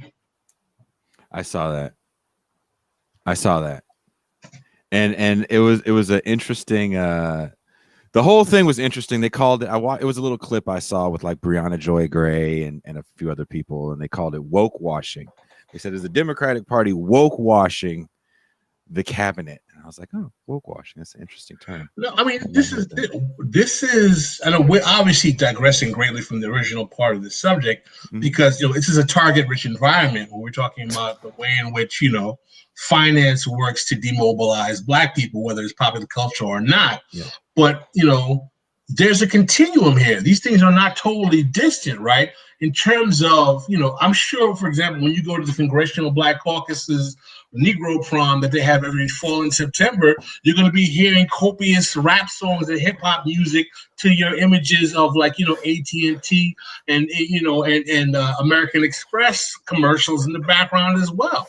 Like, there's a whole kind of continuum here that you're gonna find. You're gonna, cats getting jiggy with it, to the beat while they giving their business cards out at the next kind of networking function. So all of these things work in a kind of cultural continuum, right? In which no one cares that this stuff is grounding the majority of black folk to powder, but they're getting their flex on, they're getting their resume on, they're getting their business card hustle on, and people who interrogate this, if they're not black, they're called racists, or if they are black, they're called haters. Jared Ball, who's a great left commentator, he's like, hate harder. His argument is like, hate harder. We need to hate more. There's more reason to hate. And I mean, my larger point is that, talking about these inconsistencies about how race is used by the corporate forces in American society to give cover to an agenda that doesn't work for most black folk in the name of diversity. I mean, I wrote an article in Black Agenda Report a few years ago about, how thanks to the Congressional Black Caucus, Remy from House of Cards is real. And if you remember the House of Cards, right? Remy is this black, congressional aide who becomes a lobbyist for this really horrible company named Sandcorp that is like an environmental wasteland who's doing all kinds of horrible toxic stuff. And he works for the guy who was the congressman at the time, who was the evil, antagonist, and he works intimately with him, right? And you're watching House of Cards, you're like, wow, this is an evil guy. There can never be anything real like this. And then there was an article that I had fallen on because of my good friend, rest in peace, Bruce Dixon, that talked about how the Congressional Black Caucus since the 80s had given birth to a whole league of black lobbyists who had their own organization called like some kind of Washington Black Lobbyist Group. And these guys' expertise was lobbying for the same kind of companies that Remy from Horse and Car. So it's like, this was like art imitating life. Like, you know, this organization, the Congressional Black Caucus, which comes to life after the Civil Rights Movement, that's supposed to be like, you know, the moral compass of the Congress, has created this army of Remys from House of Cards who are working for, like, you know, telecoms, the worst capitalist institutions you can think of. And the article that I wrote talks about how these guys were helping the banking industry get the CBC to agree to deregulate Dodd-Frank at the time. The only Remy I know shot Tyra Banks in hiring. That was the name of the character? Yeah. I didn't remember that. Michael Rappaport. Oh, okay. Yeah. So Brian Anon had a question a while back, but that I think we might want to segue to. This one? Yeah, but to get to that, I want to give Pascal a plug by way of, I think, an article of his that I might have mentioned to you, Jason, in a podcast that I did with you. I mentioned it, if not we talked with you. For like 4 hours. I know, right? So it's hard to say what made, for me, it's hard to on air. I don't remember. Yeah, I don't remember. But Pascal wrote this article, is how I met him, actually. That was it was a critique of an article that Ta-Nehisi Coates had written, I think in 2013 or something like that. And the Coates article was Beyond the Code of the Streets. That was the name of it. Now, I happened upon the article late. I'd read the article. I'm pretty sure it came out in spring of 2013 or something like that. I read it in the spring of 2015. I was wrapping up an article on the Moynihan Report for a symposium that I had organized and was editing. And I was Googling stuff on the Moynihan Report. And I found some stuff by Coates. And then I couldn't remember that title. So I Googled some more Coates stuff, and I happened upon Beyond the Code of the Streets. And then I happened upon Pascal's critique of it. And when I read Beyond the Code of the Streets, I thought it was horrible. It made my job, I thought it made my job as a Black professional who works with a lot of white liberals who read Ta-Nehisi Coates harder, because that article seemed to validate this wasn't the official intent, but the claims of the article validated the prejudice that I know some white people have about Black people, which is that they presume that within the chest of each Black person beats the heart of a thug, no matter what the credentialing or for that matter, age of the Black person in question. There it is. And that's exactly the case that Coates was making. That technically wasn't exactly his intent to make my job harder or his, but that was the obvious takeaway, which Pascal's article, don't remember the title of it, explored. And it was a cultural tour guide, right? Ta-Nehisi Coates and the Danger of the Black Cultural Tour Guide. Yeah. Do you want to? Damn, you call him the Black Cultural Tour Guide. I'm putting links up. I'm putting links up on the screen. I don't know if you guys can see it.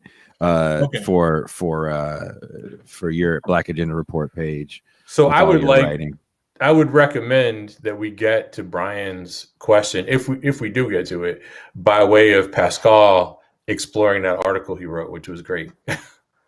Yeah, I mean, I basically wrote the article, right? I read that article, Beyond the Code of the Streets, that Coates wrote, and I was horrified by the piece for the same reason. And what horrified me is that Coates doesn't understand why it's racist to believe Black people are magical. And that's his whole shtick. I mean, even if you watch the trailer for his new HBO special about his book, you know, his whole thing is that, you know, Black people are magical, they're just special and everything. And what is particularly dangerous about this is that same kind of argumentation has been used by white racists all the time to basically say, well, you know, you can, Black people they have super spidey sense and powers, so we got to deal with them in a certain way because normal stuff doesn't work for them.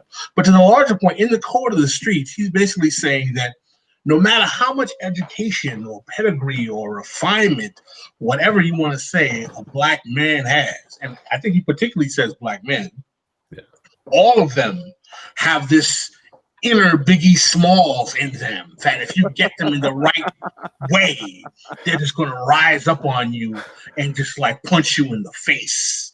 And the thing that I found so comical about this is that Coates either has been so bereft of interacting with people of different races, he didn't realize, like, there's nothing black about this. This is called hypermasculinity. And if you ever had white friends who were in the Marine Corps, who played football, who were athletes, who were Navy SEALs, who were cops or firemen, you realize they respond the same way. And this isn't some specific sign that black men are magical Negroes.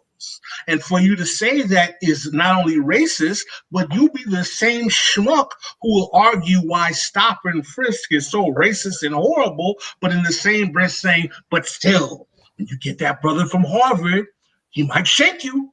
I mean, it's ridiculous. And if you are, I mean, I think the point that Pascal makes about stop and frisk is the star of the show, but because obviously, as Pascal said, this narrative licenses stop and frisk. It makes it hard to make the case against it if you're going to argue that we've all got an inner thug in us, right? But if you are someone who's a black person, I think man or woman, who works in a professional setting, the last thing you want to do is be characterized as the angry black person. And it doesn't take much for you to reach the threshold, right? It doesn't have, you don't have to do anything. But isn't that Coates' whole thing? Like, do you ever look at, and I watch Democracy Now! In the morning. Fuck y'all if you say anything to me about it. But Amy Goodman's face whenever Ta-Nehisi Coates' goofy ass be on the set, she look stars all in her eyes because he's pin game. Because she believes Negroes are magical too. I think she does. I feel like you guys have met her in some capacity, and she gave you guys that same starry eye. I met her one time. I don't know if she believed I was magical, but I think she generally kind of. Did you appear like John Coffey? No, I mean, don't forget. Listen, let's be honest, right? On the left, and I think it's all fair to say that we are familiar with the left, the white, black, all the forms of the left. Like, there is the kind of like Trotskyist trope, like black people are the vanguard of the revolution. Like, there is a kind of ideological posture that some particularly, leftists, white leftists have that believe that, like black people are, storming the barricades ready for revolution. And my position is that it's not to say that black people aren't revolutionary. It's just like there are black people who are revolutionary and there are black people who are reactionary as hell. Just like there are white people who could be revolutionary and reactionary as hell. My position is that black people are human beings.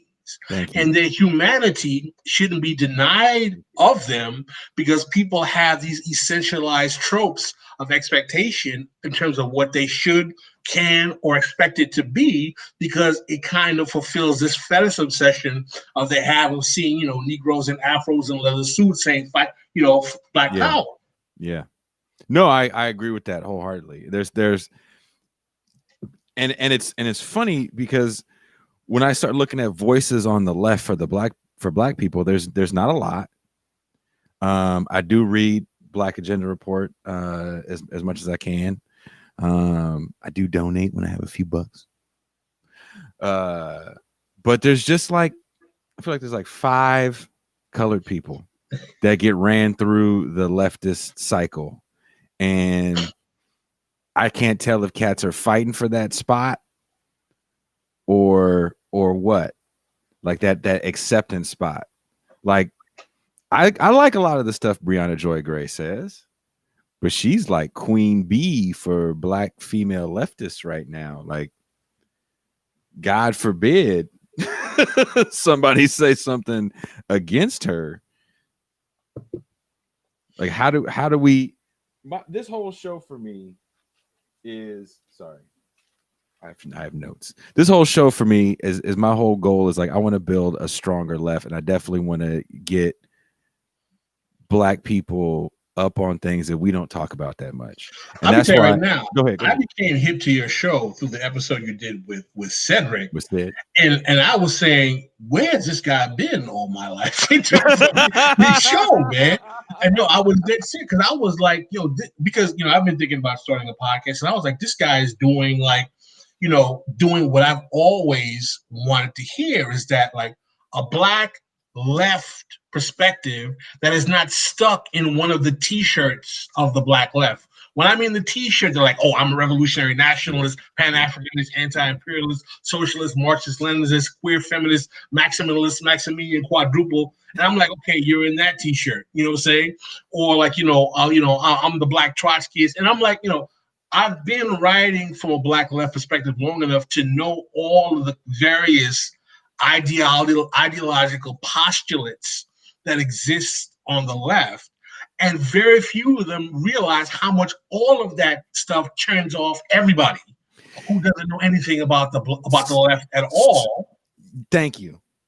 And not only that, many of them who are stuck in these ideological T-shirts were unwilling to understand, and I got a lot of heat from this from some of my comrades who might think that I'm not radical enough, why there was value to the Bernie Sanders movement, maybe not Sanders himself, opening an Overton window that I believe that we on the Black left should have taken to reintroduce Black people to their own tradition of radical politics. If we don't want to say radical, let's say anti-imperialist, anti-capitalist, anti-sexist, anti-racist, whatever phraseology you want to use, and anti-establishment politics. And sadly, I feel that the traditional Black left, which is maybe the same five voices in the diner that you're talking about, I don't think that they took up that opportunity as effectively as they did. And it allowed people like Ta-Nehisi Coates, like Joy-Ann Reid, like other individuals to categorize left politics as a white, gentrifying trust fund thing that had nothing to do with Black people, that I was enraged about because it totally neglected the fact that there's over a century history, documented scholarship and testimonial and otherwise, of Black radical politics in this country that goes well beyond the Black Panther Party in 1966. But brother, that's why I get you. And so, speaking of magical Negroes, look who just appeared. But did we lose Toure for a second? Yeah, we did. Motherfucker just disappeared. He just bloop bloop. You can't. Well, you know why? You were talking all that smack about Amy Goodman. I want to get on our show one day, so I had to bounce. You ain't never been on. I feel like you haven't been on Amy Goodman's show. Never. But am I mistaking you for another light skinned man that was on somebody show? else? It was somebody else. Damn, I totally said all y'all look alike. But I want to finish this point before you start. So you start talking. That's why I try to get y'all on the show, because there's certain voice, and I'll keep people's names out of it. There's certain people that didn't want to fuck with me because I didn't have a big enough following. Right. And for y'all to be like, yeah, I'll talk to you, goofy ass, that's fine. It meant a lot to me, and it means a lot to the people that do check this shit out. Because it is a first time for a lot of people to hear a lot of the stuff you guys are saying. And these perspectives for a lot of people, they're not getting. Because when I call this shit nuanced barbershop conversation, if us three were hanging out, and I believe three of us hang out, and we walked into a barbershop, because Toure would have to get a haircut. Shots fired! We'd be, because I'm bald as shit, we'd be having this conversation in the barbershop. Talking this same shit with people that probably don't normally have this conversation, breaking it down real plain so people could understand. And for me, that's how you build a stronger left. It's not trying to get in with some people because you think, well, I need to get in with them because they got a bigger base and and I get my Patreon and yada yada yada. And this is what I'm gonna do. I'm gonna be the Black dude with the dashiki and yada yada. Feel me? No, I mean, listen, man. I just want to say that's my way of saying thank you, you guys, for coming. I mean, listen, I think that I mean, I came on the show and I became an instant fan of the show. Number one, because I feel that you're very good at what you do. I think that you have the perfect voice for your vocation when it comes to this show. Number one, and number two, right? It is so important for me to see Black spaces occupying a politics outside of the neoliberal corporate hegemony and introducing Black folks to political economy rooted politics that challenges the general function of the American political economy for Black folk and for everyone, that are not stuck in many of the ideological tropes of comrades who I love, who taught me, who were instrumental in teaching me, but who I feel their weddedness to those intellectual positions. Let's say revolutionary nationalism. Yeah. Let's say revolutionary nationalist Pan-Africanism, who may be ideologies that I don't particularly have problems with. But when I know that when you start dropping that hammer on the average layperson, Black or otherwise, who is totally alien to that discourse, and you're saying, like, you know, power to the people and the revolutionary must come now and this and that, they were like, revolution? It's like, you know, can I get some health care first? You know what I'm saying? I mean, and I'm not saying that, you know, I'm not saying that revolution is not important or is not valuable or doesn't have its place. But what I'm saying is that there are a large number of people, sadly, who have had no exposure to Black left politics, whether that's simply being a democratic socialist, whether that's being a Marxist-Leninist, whether that's being a revolutionary nationalist, whether that's being an anarchist, whether that's being whatever various manifestation, or just being a New Deal, a more left New Deal liberal, okay?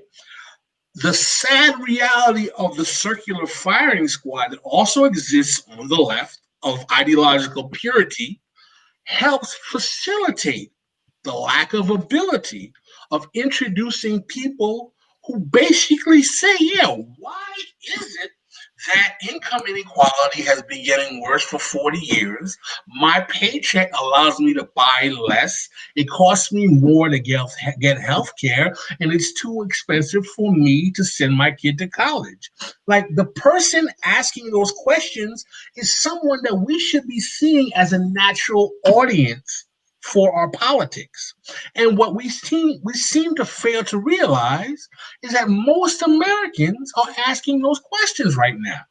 And it's not particularly necessary to hit them with Marx's 18th Brumaire as a response to get them to say, you know what, there is something wrong with status quo politics. It's hard to do that, because my whole thing is, and this is why I have you brothers on, because you guys help me figure this shit out, right? I'm constantly trying to figure this shit out. When I go to my dad's house, who could be watching this show, and I love my dad a lot.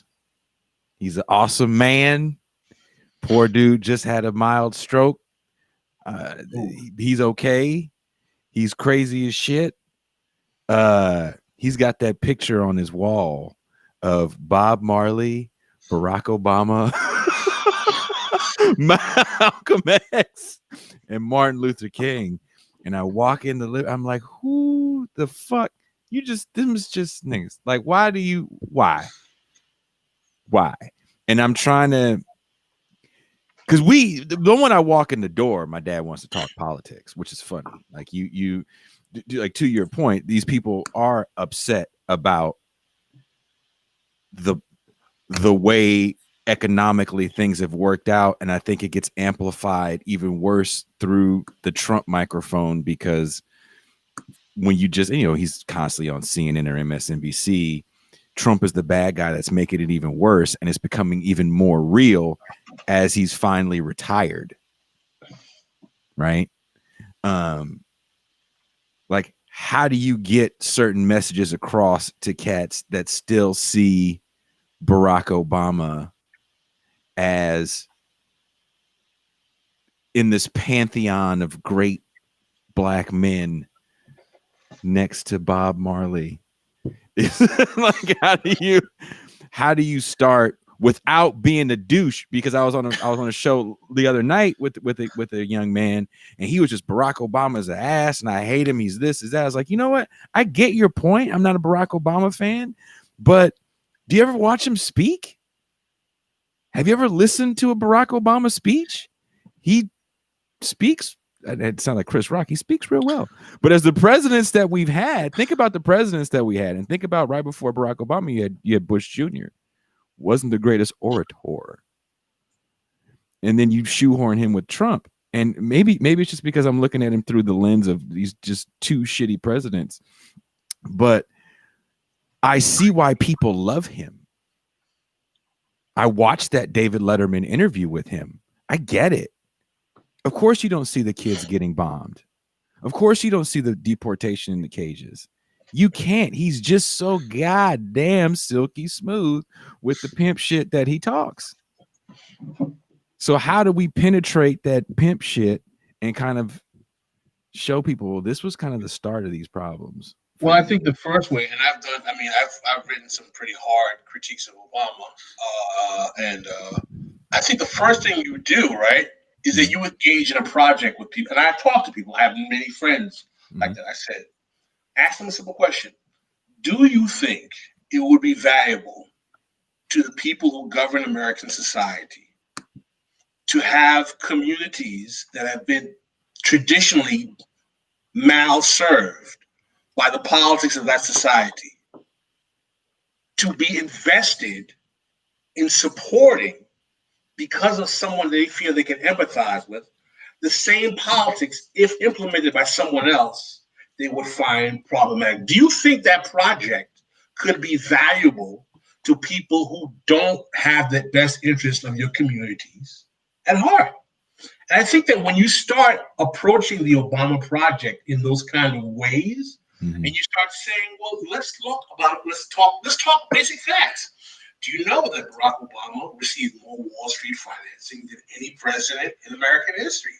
Do you think that someone who's going to be interested in working class communities would normally be getting that kind of money if they didn't expect him to carry out a certain agenda? And I'm not saying you have to be malicious. Don't be remotely conspiratorial. And we shouldn't expect that everyone's going to get it, because a lot of them are going to reject it. But I think that if you just start in basic terms, the ones who generally are the people who are inclined to say there's something wrong with the system may get it. And there are some, a lot of my friends are successful career professional, black and brown folk who have, six-figure jobs. They're never going to get it because the system works for them. And they're not interested. Some of them might, but most of them have no interest in challenging it. What are you going to say, Trey? I was going to just amplify Pascal's last point, which is, I think, one of the ways that we hamstring ourselves in connecting with, let's say, black audiences is that those of us who are progressives fall into the trap of trying to connect with the black vote, right? I mean, we tend to think of black people ourselves as monolithic. Pascal and I don't, you don't, right? Cedric definitely doesn't.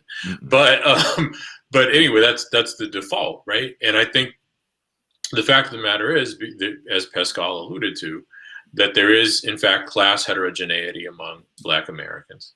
And for some, and it's a not insignificant number, a class-based politics that's going to benefit 80% of Black Americans, they're allergic to, because they're in the top 20% and they don't want to pay the taxes that will go along with that, right? Instead, what they want is federal coffers to come to them to trickle down to the masses. More Black entrepreneurialism, let's say, more CEOs who look like America. And what does that do for anybody who isn't the CEO? I mean, I think Pascal and I had versions of the same reaction to Obama going back to 2008, insofar as neither one of us were fans.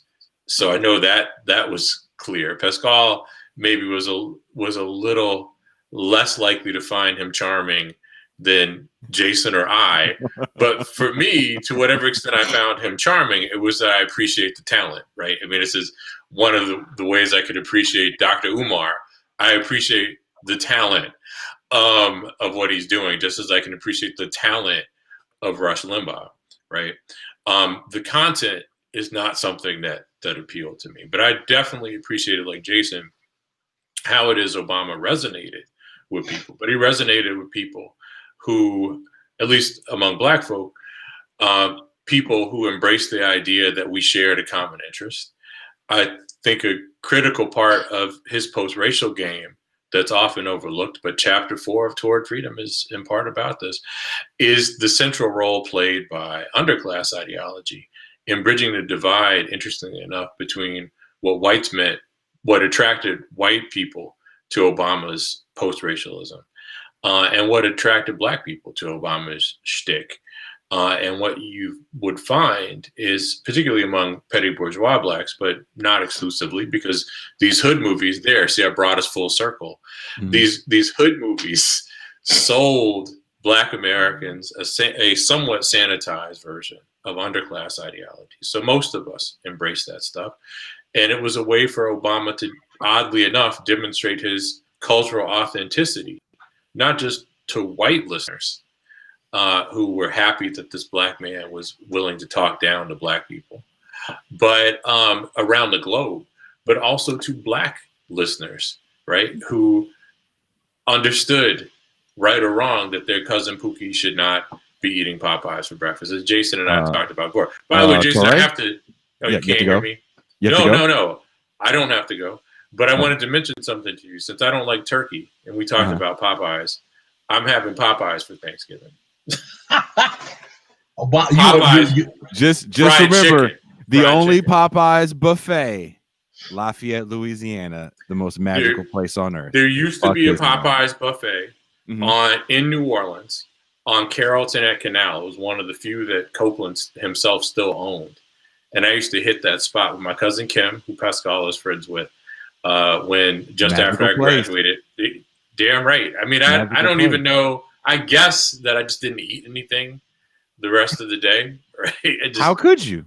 Right.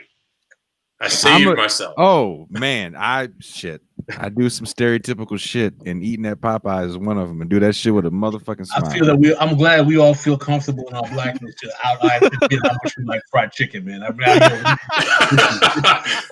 It's delicious. I'm sorry. Well, this is it's actually a dig at Obama.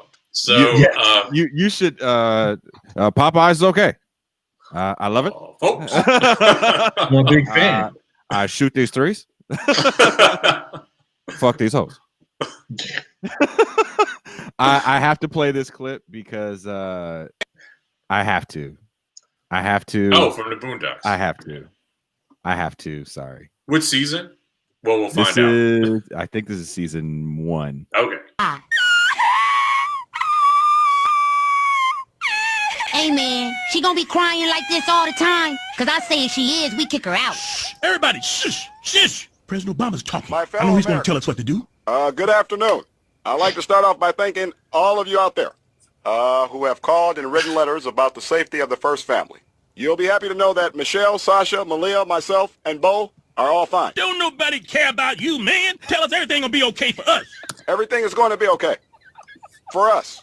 We are currently in our very own super secret underground bunker with enough food and water and entertainment to last several lifetimes. But I'm here tonight to talk about you. In times of crisis, Americans pull together. And what's going to get us through this difficult time? Sharing. Sharing? Lending a helping hand to a neighbor in their hour of need. No, a neighbor. What we need is a cure. Unfortunately, there is no cure for the pandemic we now face. But we do have an even more powerful weapon. Compassion for our fellow man. No! Compassion for our fellow man. In conclusion, I want to say that we are all in for some tough times ahead. And when I say we, I mean you. But Michelle, Sasha, Malia, myself, and Bo are going to be right here, rooting for you all the way. Good night, and God bless you, and may God bless the United States of America. We all gonna die.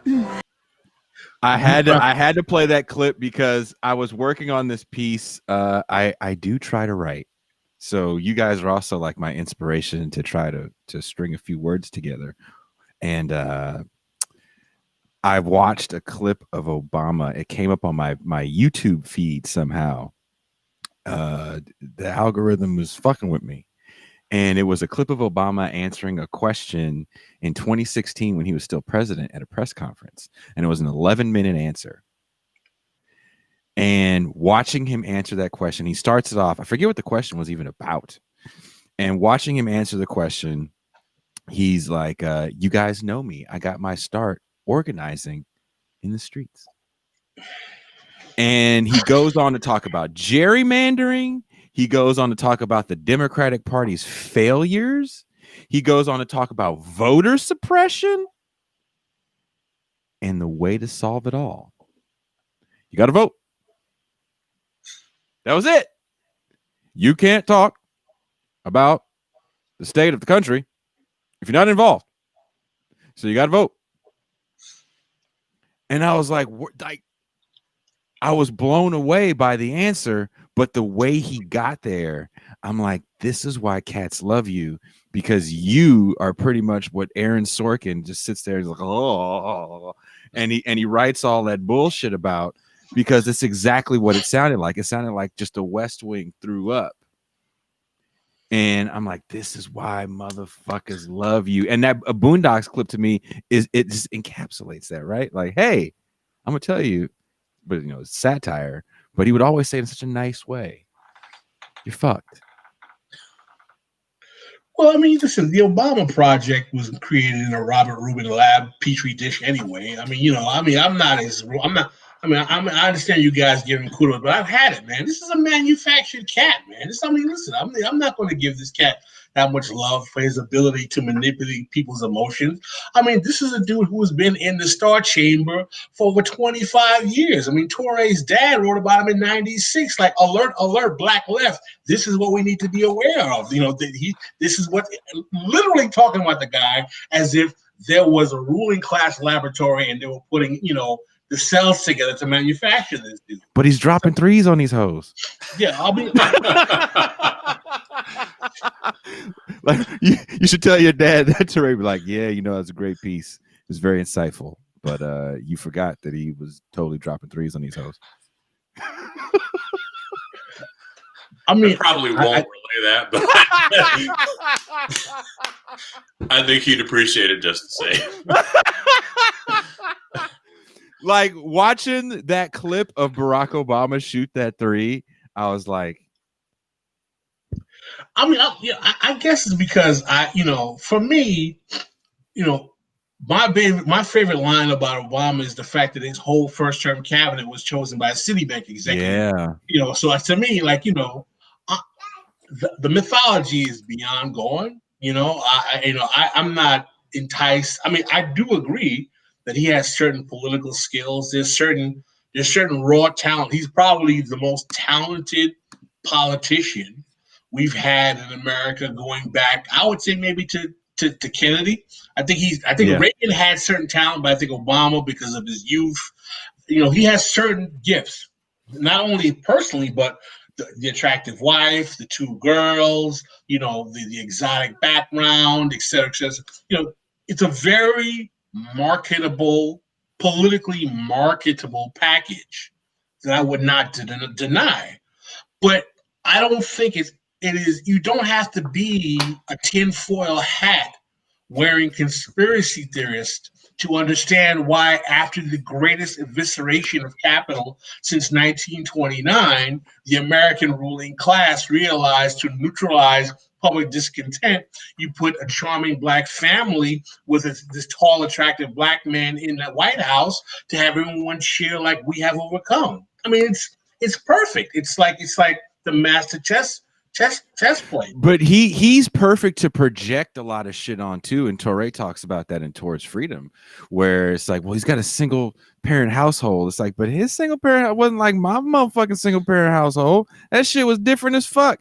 Motherfucker lived in Indonesia with his fucking, what did his stepdaddy do? He was something was it CIA? Some State Department asset stuff. And his regular daddy he was like some kind of professor. Like he didn't have all Cold War State Department assets. Like his whole life was on some like next level super light skinned shit. Like I'm not having nobody I knew had that single mama life. Yeah. Nobody. Expensive Hawaiian prep schools. Right. Yeah.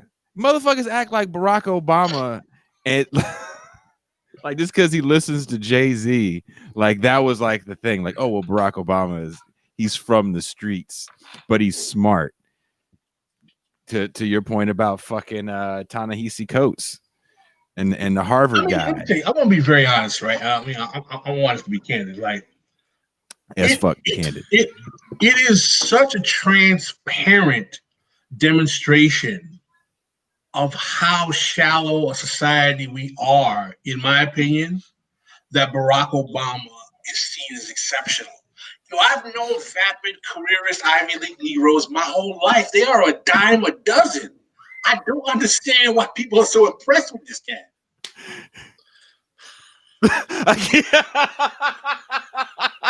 If them cats you knew couldn't hit a turnaround jumper from the perimeter and bag a dime, and then have 2 kids with good hair. That's why.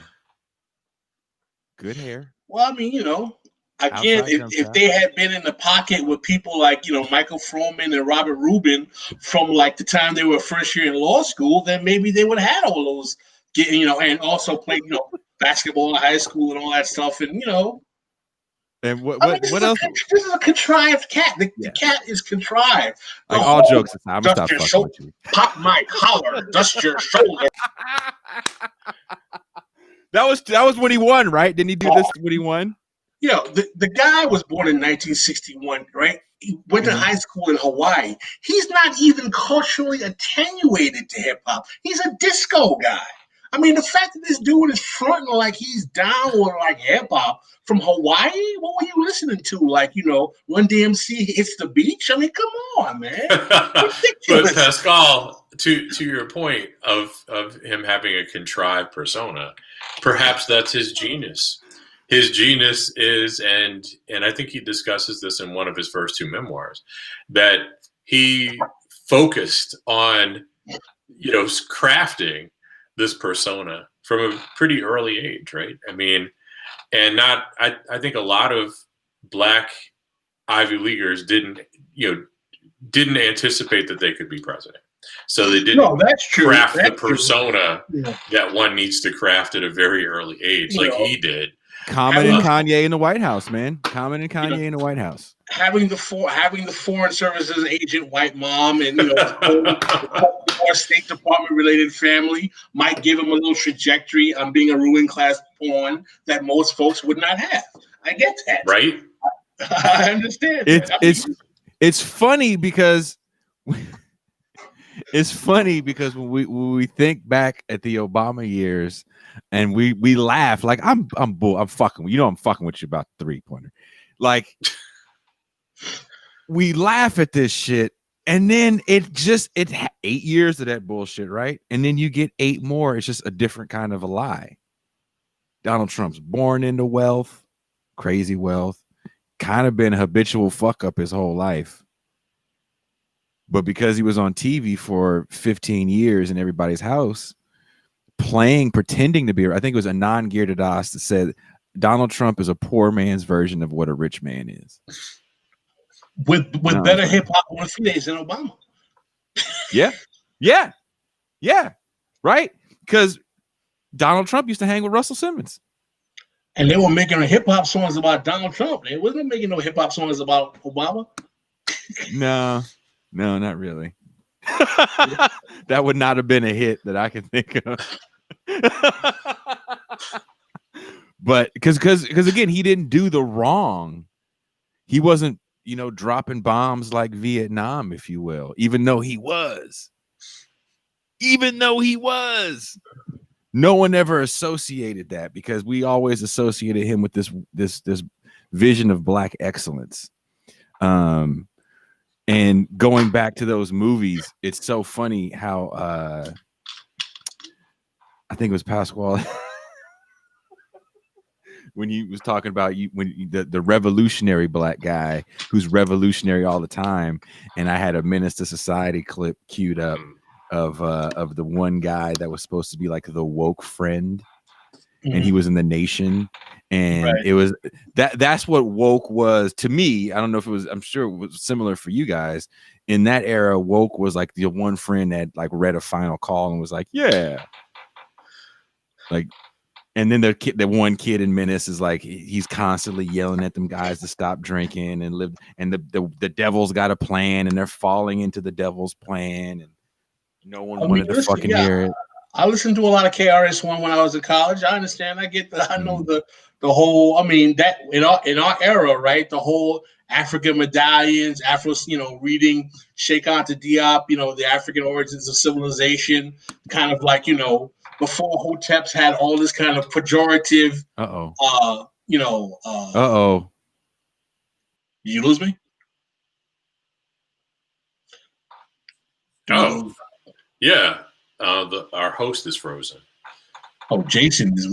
That's a problem. Yeah. I guess he's a host, man. We can't afford to have him go. No. Well, you could probably keep talking. Well, the larger point I was going to make was that, you and I are old enough to remember where there was a kind of return to a kind of Black cultural nationalism that was being celebrated in hip hop and in some of the literature that a lot of folks were circulating at the time when we were kind of in our college kind of era. So I can identify with what he was talking about. But the thing is, though, right, you come to a certain point where you interrogate the politics of that and you start to question what does that political project lead to eventually? Yeah, well, I mean, it was retrograde when we were in college too, which was the first tell. I mean, it wasn't as retrograde then as it is now, but more people should have interrogated it. But I think it dovetailed pretty seamlessly, or at least would, with Reaganism, and the Sister Souljah clip that Jason showed previously, I think highlighted that. Bill Clinton's contempt for her notwithstanding, on some level, the case that she made, I just got a text from Jason.